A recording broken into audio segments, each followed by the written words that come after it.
Welcome back to the channel. Today we're just going to do a 7.3 liter teardown video, and this is going to probably be a long one. I'm not going to break it up into parts because this isn't going to be targeting anything in specific, just a full, pretty much full motor, right down to nothing, and we're going to go from there. But it's a little chilly out, and we're supposed to be in our blizzard right now, and I don't know, my weatherman said it shouldn't go over 32 inches, but who knows?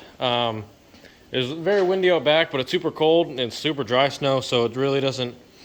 It's really not that bad, kind of regardless of how much we actually get. But we got our little shop heat, and we got our forklift helping us out. First thing I had to do is just drain it. I didn't want to make this a big problem earlier, and we'll see. We'll see how everything goes. Pull off that filter next. And when I was looking at this, I'm probably gonna end up building this motor, depending on what the inside looks like. But I was hoping to delete that trans cooler. Probably just, I want to run like an actual cooler up front with the radiator and such. So I'm gonna be looking for a oil filter housing that I don't know if they're even available. That doesn't have this, and I don't even know how the coolant flows and all that. See how I don't know how the system works. I don't know if I'm able to block it off, if it still circulates, or if it needs to go through there to circulate properly. I'm not sure. I haven't dug that far into the research. But I guess for now, we're just gonna wait till that's done, and I take that filter off, and then we can throw it in the tire. So we're gonna start with taking off the turbo. I already kind of started doing some of it because I need the turbo for that red dump truck that we did in that last part.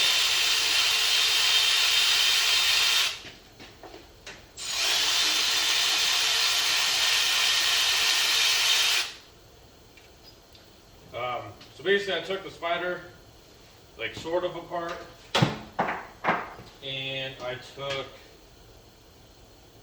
don't know, I forget. I took something else apart. Oh, I took all the V-bands and stuff off of the turbo.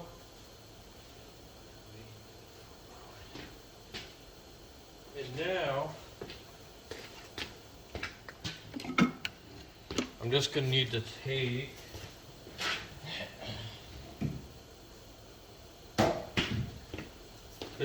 that exhaust back pressure valve off, like that little locker. Now, I believe everything is disconnected.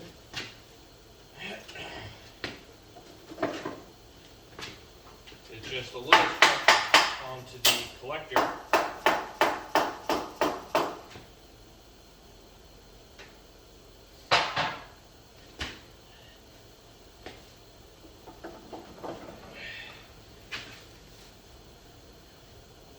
Well, yeah, we'll take this off. We'll let it drain a tad bit more.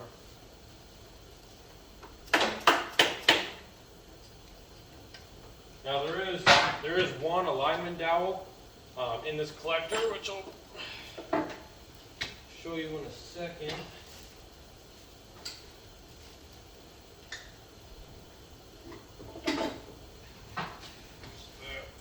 Okay, turbo out of there.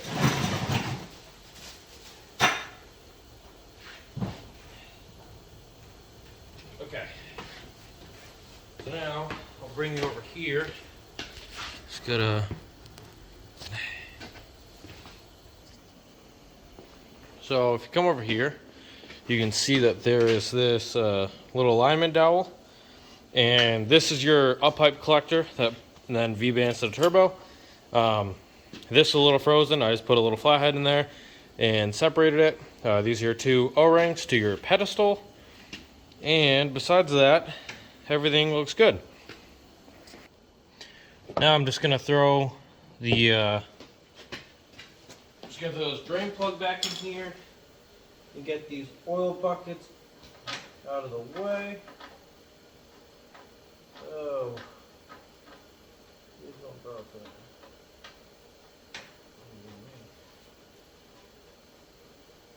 We're gonna see how dirty we can get this white sweatshirt.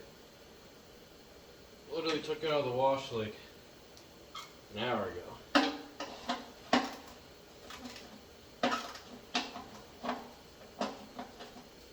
Not overly tight. Tight enough not to bother me anymore. Yeah, we're just gonna slide these out of the way.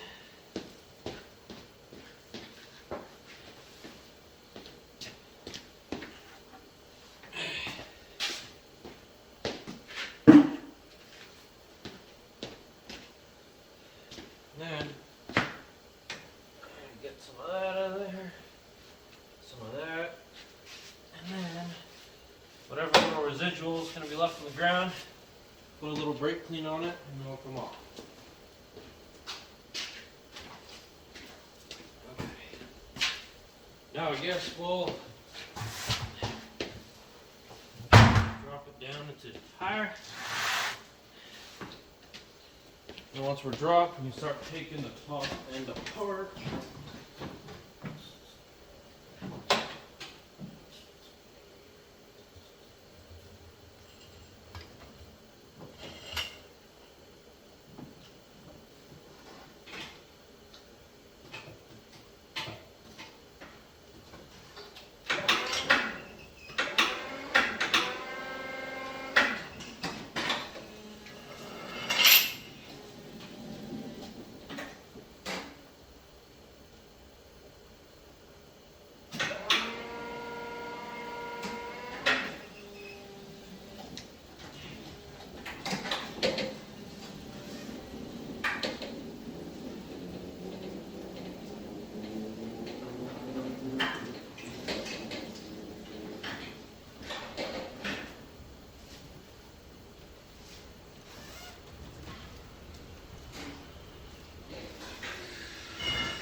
Okay, now you guys can still see that good, so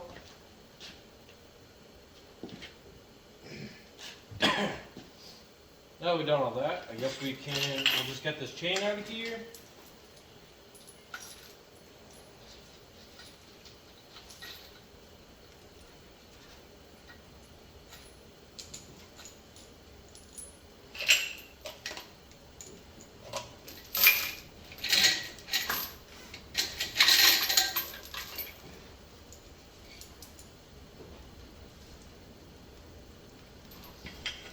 On top beam.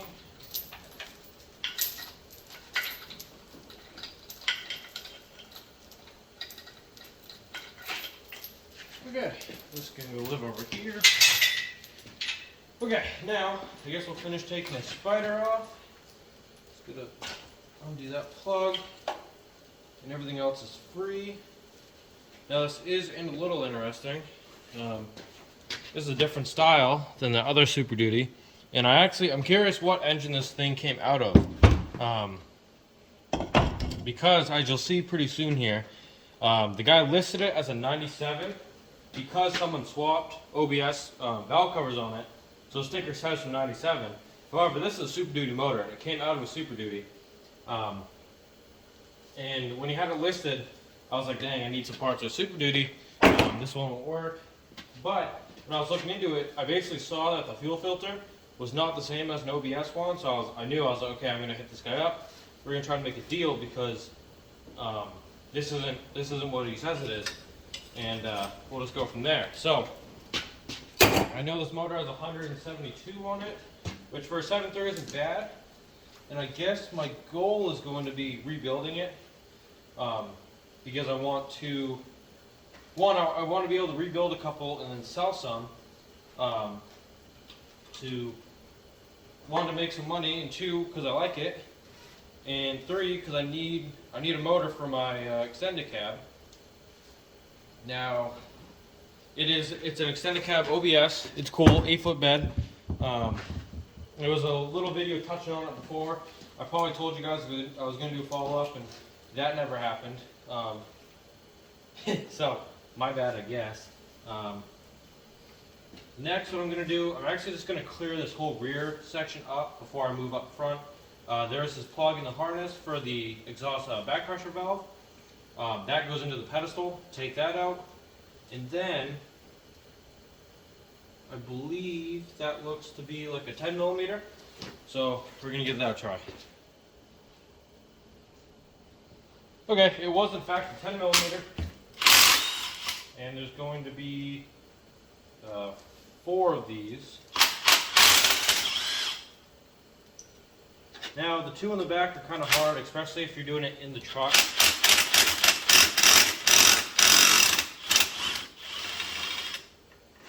Basically, I just try not to strip them. They're hard just because of this collector. Now, I do want to build a Super Duty motor for my OBS truck because, one, the Super Duty motors make a little more power, and two, I like everything about them better.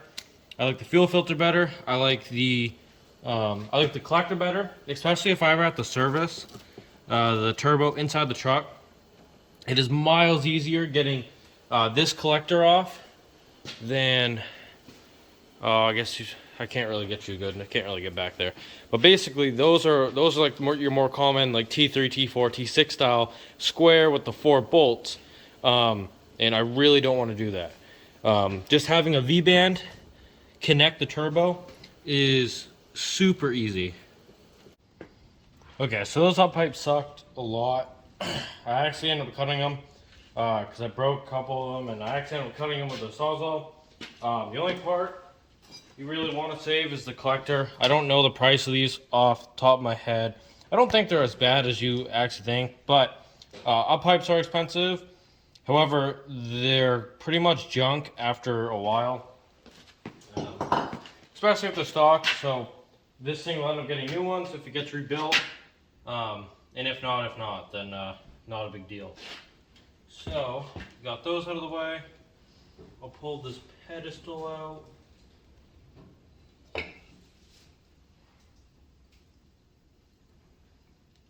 So, there you are there. This pedestal can sit behind you. Okay. Now I guess we'll move forward. Let's get this wiring harness out of here. Now I'm curious what these guys did, because this is at least a 99.5 back. I don't know what year this motor is yet. I'm hoping something will tell me along the way. However, I know it's not an early 99 because I had the bigger turbo, I had the regular size turbo for the 7.3, so I know it was not a early 99. So that must have meant that they swapped this wiring harness to make them fit. And I'm just curious why. Like, I don't know. I don't understand why they went through all this trouble. I guess it's the only thing that I'm missing from the reasoning, I guess, but come here. What's up with you?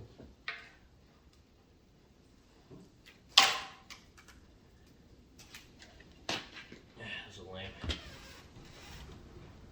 I mean, the whole thing. No. So, what are you gonna do? There is a lot of oil in these plugs. I don't know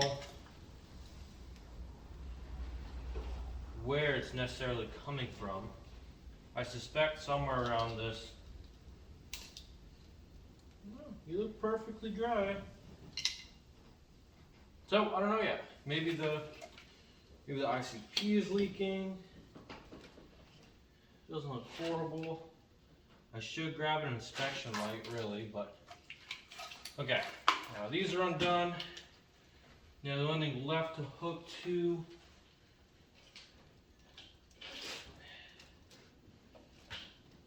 now a bunch of stuff is cut. I don't know if it was cut. I don't know what necessarily was cut yet. I don't know if it's from the old harness, or that it just didn't transfer, or if it's when they were taking this out of the truck, they didn't want to take the time to do it properly, which wouldn't necessarily surprise me. Let's get down there, unplug the IPR. These ones are kind of tricky because I have that clip over top. This one's really not wanting to get out of there, so maybe we'll work down to it. I guess we'll pull these glow plugs off next. And everything else is good. So it looks like I need a deep 8. For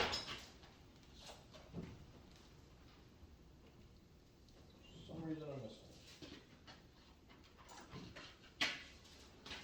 Make sure.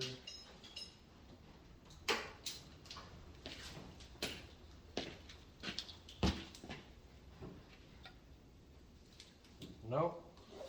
ICP is pretty dry. So I wonder if those plugs are back feeding. Not an 8. I guess it's a 10. I think I got a 10 over here, right? Maybe not a deep 10. It's a 13.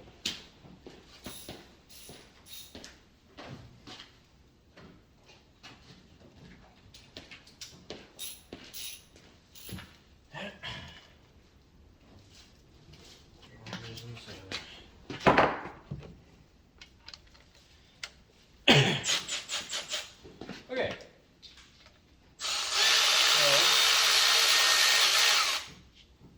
Deep 10, we're going to take these glow plug relays nuts off.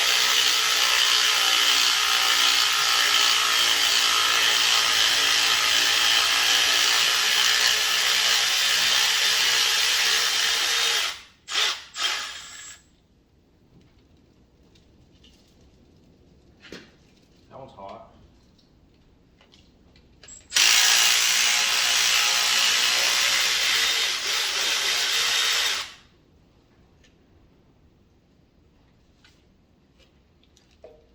Okay, one off. Where's this other on? There it is.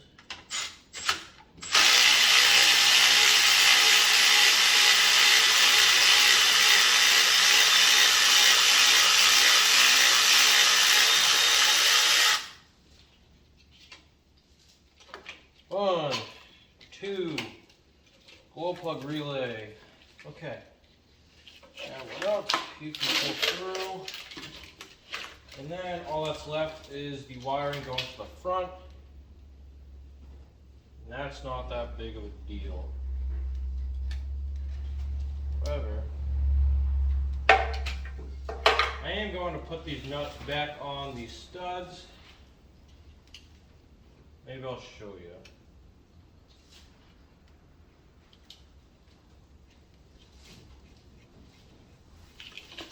I'll do that instead.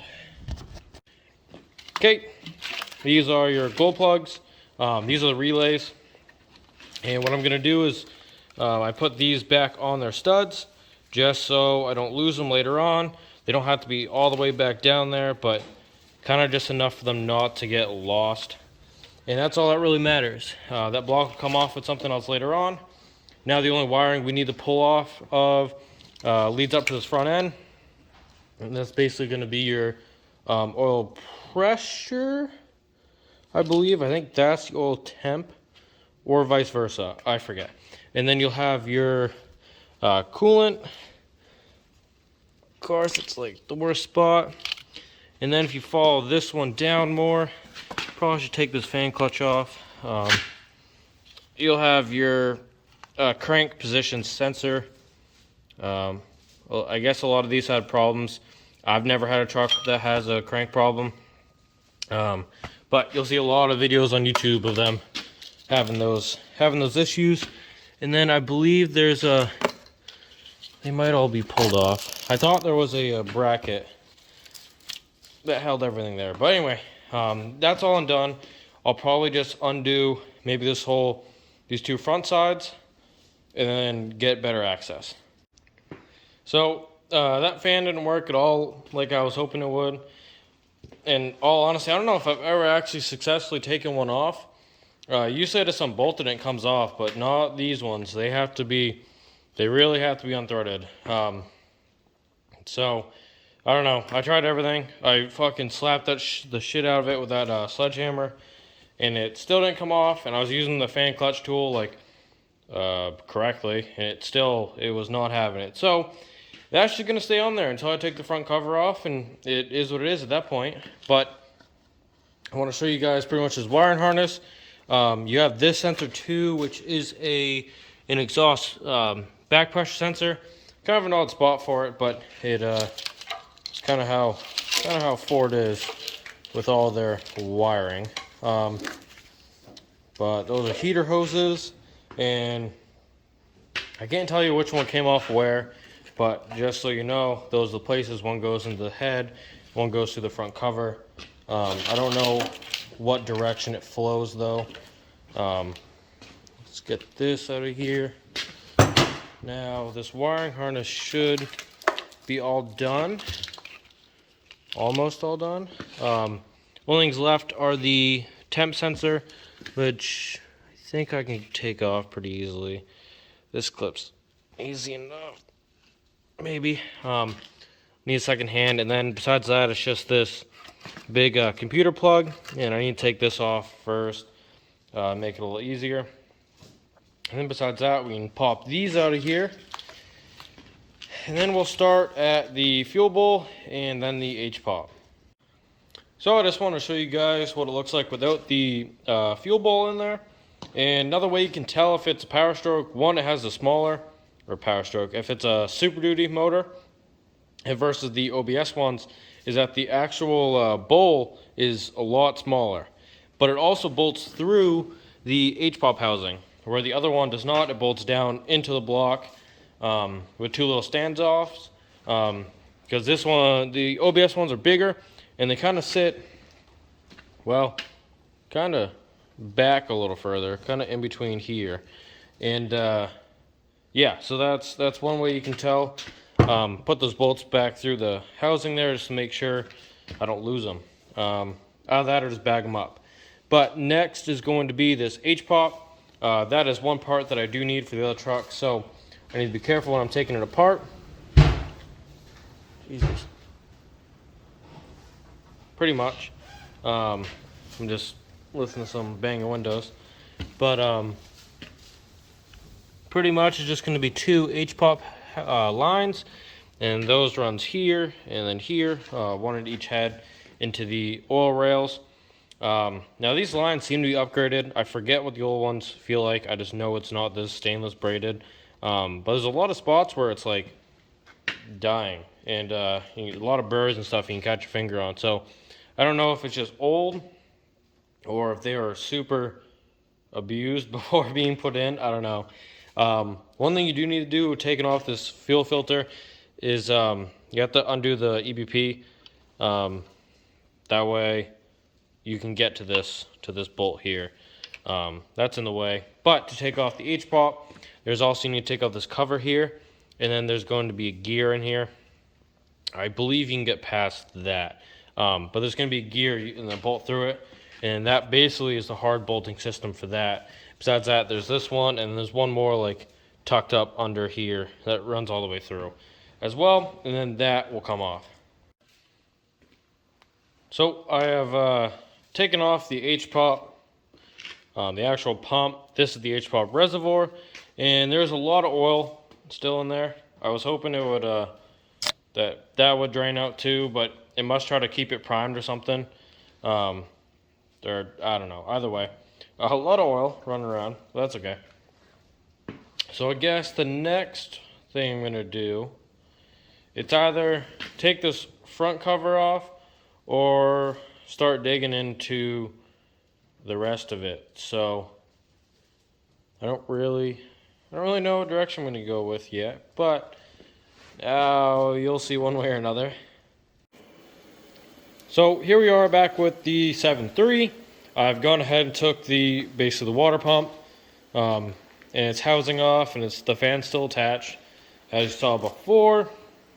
To get the rest of the front cover off, I need to take this balancer off, and currently waiting for the forklift to charge up so I can pull it off with a chain, so I don't have a puller. So pretty much just waiting for that. Besides that, the rest of the bolts are pretty much done.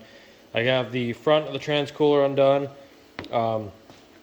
Just so I can get this whole front cover off, I need to do the rear part out, which is attached to the oil the filter housing area. And anyway, I also took the valve covers off, as you can see. Now, this is a Super Duty motor. Injector codes are AD and AE. Number 8 has an AE to reduce the crackle. Whatever. This side, all normal. This thing can, there you go, AD, AD, AD, AE, normal. That side's normal. You go over here, however, and you see, wow, there's some different colors over here. This is a aftermarket Alliant. Alliant makes these injectors anyway, so they're going to have the proper code. Some aftermarket ones you can't read like code because they don't go by code. They go by size that you buy them in. But these, since Alliant made these stock ones, they stay consistent with the code. AD, normal. Get down this one. That's an AA. Oh, that's an AA. Oh, this is an aftermarket with an AA code. Weird. Okay. So, if you don't know, the AA is the OBS injectors. They were 90 cc's, I believe, as the... I don't remember what the AD is actually. Maybe 120? 140? Might be 140.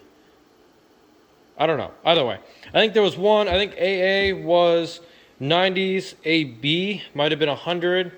AAs were big, and they used to put those in OBS ones because they went good. Because those are single shot. And I think those are maybe like 120. I think the ADs and the AE are the exact same. The AE just has like less crackle or cackle, whatever you want to call it, like fuel knock. I don't know why they only did it on one. I don't really get it. I don't know that much, I guess. And but anyway, having 3 cylinders put out significantly less cc's of fuel than the rest of them. It could not have been running that good. I don't think the guy I bought this motor from knew what it came from. Well, he knew the truck. He pulled it out of it, but I don't know. He at least played it off as if he didn't know anything about what went on. And kind of why I'm pulling it apart. I'm curious what we're going to find. But where 3 of those cylinders weren't getting shit for fuel, this thing probably ran ugly. And they probably didn't know why either, because they didn't know. They may not have even known. I'm assuming those injectors were pulled out of the truck that they took the valve covers off of, because the valve cover was off a 97 truck, where very clearly the rest of the motor is a Super Duty. So 99 and up, based on the turbo and the H-pop. But they're very different. They're the same bolts. The Super Duty has 2 sockets. One splits there, one splits there. The OBS ones just have one. For better, for worse, whatever.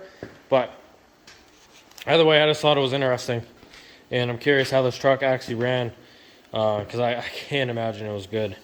But I think for now, we're just going to go ahead and probably remove all those injectors, inspect them, and then maybe start taking apart the rocker assembly. So we're back with the 7.3 now, and those are the 2 heads.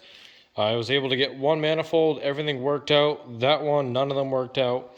Those driver side ones are a lot harder because the bolts are underneath the manifold, where these ones are on top, like as if you're looking down on it. Makes it easier, but anyway, I got the injectors, the glow plugs, and the head sitting on cardboard, just to let some of the oil run out of them. Then I'm going to clean up those injectors and kind of give them a look. Curious where the other 3 ADs went, but it is what it is. Everything looked okay so far. Nothing was broken, or no tips or anything was broken off, so that's a good sign. Will say it didn't drain the oil like I was hoping it would. And I've made quite a mess on everything. So pretty soon here I'm going to get the forklift back out. We're going to rip that balancer off and then try to pick it up some at least, and then I'll probably just I'll see if I have a chain that the head bolts fit through, and I'll just chain it, and then that way I can take this trans cooler off. The next step, I guess, we're gonna finally get that off and pull the rest of the front cover, and then try to pick this thing up. I was kind of meaning to leave those, and then I forgot, and I took the heads off anyways, because I've been picking up these engines pretty much by the manifolds. I just slip the forks under them, and it makes it easy. So anyway, I can't do that, but hopefully I can find a chain with big enough loops to grab a head bolt. That would be fairly ideal. So we made a little bit of a misjudgment, I guess, in how tight this balancer was, because without the bolt, this thing's pretty much just beat on there. And I've done it before where I wrap a chain or put hooks in there and give it a good tug with the forklift and she comes off. But today, she flipped over and everything looks to be okay, which I'm actually surprised, being a cast housing and everything, the whole way to the block rolling on it. Didn't seem to care that much. So yeah, she's a trooper. But that sucked because there was all sorts of a mess. I knew it was going to be an oily mess under that tire, but I didn't want one to be over here. So anyway, I guess now that I got it upside down, I can take this oil housing, filter housing and shit, the trans cooler off, and why do I keep calling that a trans cooler? I thought it was. I thought everything hooked into it, but I think that's just an oil cooler. I don't know why I'm dumb. Anyway, pretty sure that's just an oil cooler for whatever, what have you. Let's see. This fucker is coming off. This tube MacGyver. That guy's coming off. And then I guess maybe we'll just pop the pan off. Maybe take the flywheel off while we have everything right here. And yeah, should be out of oil by tomorrow at least. But there's a lot of coolant in there too. Coolant's almost worse because it spreads so fast. It makes the puddle a lot larger than it is. The oil is really only like there, and this is all coolant and oil kind of carried through the coolant. But this is all just straight oil, and there's a lot of it over here too. That tire's saving its days right there, getting nice and rejuvenated. But anyway, we'll start taking this shit off. So we made it a good bit now. Under the pan is the oil cooler. It's just all dripping oil now, and I just covered up so I don't take up even more space. But that pan was resealed at one point, and it was done poorly, which means to me they probably did it with the engine in the truck. Now I put away all the bolts, but there was a good bit of silicone in all the bolts, and then all these holes have a lot of silicone overflow from when the bolts squished down and then it just overflowed and hit the bolts. But there's silicone all over the place, and it's both good and bad, which means this truck was leaking at one point. No surprise. I've never seen one not leak. But to reseal this properly, you need to pull the motor, unfortunately. You have to pull the motor, flip it over, take the pan off, clean the surface, and let it sit upside down. That way, when all the residual oil, like you see here, after the oil change, still there, that way oil flows down. And it'll flow to the top of the motor and not interrupt the proper sealing of the silicone, because there isn't a gasket on these motors. It is just silicone. And it's just Loctite. You buy it from Ford. It says Ford. You pull the label off. It's just regular Loctite. And it's good stuff. It is. But you have to do it properly. This thing was obviously leaking, and it was still leaking. and it was oil fucking everywhere. And there is a lot of silicone on this thing, especially down here in this corner. I mean, there is so much on this rear, it's unreal. You get up to the front, up in these corners here, there is so much silicone. And here's the problem, you get these big globs. And I didn't touch this, I didn't put this here. You can see this like tried to dry, and then this is just so much overhanging the inside, and over time it just fell off and it ends up in the bottom, and then the oil gets sucked up, it ends up in the flow, and there's small pieces, they're gonna get by there. And I mean, it's a good thing when those fall off. They usually come in big chunks like this, but if there was ever a small chunk that went through, now you're filling your oil pickup, you're going to clog up your high pressure system. This is your low pressure pump feeding your high pressure up there. So something's going to clog full of silicone. And God forbid if you seal this thing and then try to run it too soon, before this even seals, you're just getting like half sealed silicone running through it, and then it's going to seal somewhere else when it sits for a while. So it's just, you got to do it right if you're going to do it, or just keep filling it up. I mean, really. It's just how it is with these, especially. It's silicone. I mean, if it's a gasket, it's one thing, but when you're just putting silicone down, and it's good, it is when you do it right. But I mean, this is just, there's silicone all. This just dried. Like, I don't know how much is even in this thing. I'm hoping there's none of that high pressure pump, because that would suck. Because I need that. It's one of the reasons why I bought this motor. If it's full of silicone, I'm gonna be fairly upset. But so one way to find out, I guess, and we're going to throw that thing in the truck and see if it goes. But while this is open, I also want to touch on the connecting rods for a 7.3. I mean, there is a reason why these motors can go forever. They're just built tough. I mean, look how big those things are. Let's see, I have a 6.4 one right here. Oh, I'll take an easy one. Okay. So this is a 6.4. This motor makes 125 more horsepower than this one, maybe. 6.4s make 350. I think these ones made 225, something like that. Correct me if I'm wrong, but I think it's somewhere around there. And I mean, look at how much bigger these things are. I mean, that is a beefy connecting rod. There was so much taken out of these.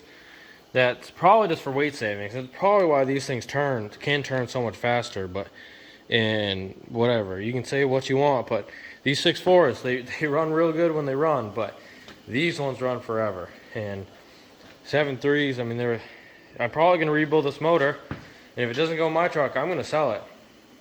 And it's going to have all the stock parts, besides probably sensors and gaskets, and she's going to go forever. There's also one thing I'm curious about, if anybody out there has ever tried them. I don't love manifolds, just in general. The Express 7.3 ones are kind of a pain. I saw that there's a company that makes 7.3 headers. Now, I didn't actually click on it. It was one of those things that popped up on Facebook, and well, I did. I didn't really like look into it though. So it might not even go to this motor. I don't know. It was in like an OBS section, so I'm assuming that that somebody made aftermarket headers for these trucks, and that would be sweet. Just any of you, if you know anything about them, and if you've had them, let me know what you think about them, because I'd love to go away from the stock manifolds when this motor goes back together. But we'll see one way or another. So here's what I have the 7.3 down to. The harmonic balancer there is real froze on to the end of the crankshaft, so I can't get that off because I don't have a pulley. And anyway, I tried to get one, didn't fit, so I gotta get another one. But I'm just gonna end it now, and maybe I'll do a little thing later. Or I got 2 more motors to take apart anyway, so we can do another one. But pretty much I have all the big stuff just sitting out here, and then all the bolts, all my baggies. I have 2 sets of injectors, all the glow plugs, all that stuff in here. Then I have the engine wiring harness from this motor sitting on top. And and also the pistons for this motor in here. So pretty much all that stuff's just going to sit in here. That way I don't lose it and I can keep it organized. Some of the smaller stuff these bigger things. The heads will go back on the block, and the panel probably just be put on a shelf somewhere, because they're a little bigger. I don't really want to put the heads in a tote just to put them away, because it kind of feels like it just defeats the purpose when they can just sit on alone if they wanted to. That spacer plate might go in there. And then besides that, I need to get another one so I can fill it with 6/4 parts. So then I can fill that with a bunch of other meaningless parts like the flywheel and the adapter plates and so forth. But anyway, the turbos would have gone in there, but I need one, and then one's frozen, so it doesn't really serve a purpose to be kept nice. That will go in there too, the fuel bowl, so I don't lose it or so it doesn't get shitty. I just need to drain the fuel first, and then that'll go in there as well. But besides that, I just need to then take apart that Super Duty motor. Maybe save some of the good parts in there too. And then we have that 90s one. We can take that apart and kind of compare the OBS stuff to the Super Duty stuff. See if there is any real differences down low. I don't think there is. The parts are pretty robust. And there wasn't much things they can do to change them besides just making it smaller and way less, I guess. But anyway, that's gonna be the end of this video here. Thanks for watching. I know a little different, but I kind of like this stuff, and next time I'll get all of it. The only thing left are the cam, the crank, and that front plate. But anyway, thanks for watching, and I hope you guys have a good day.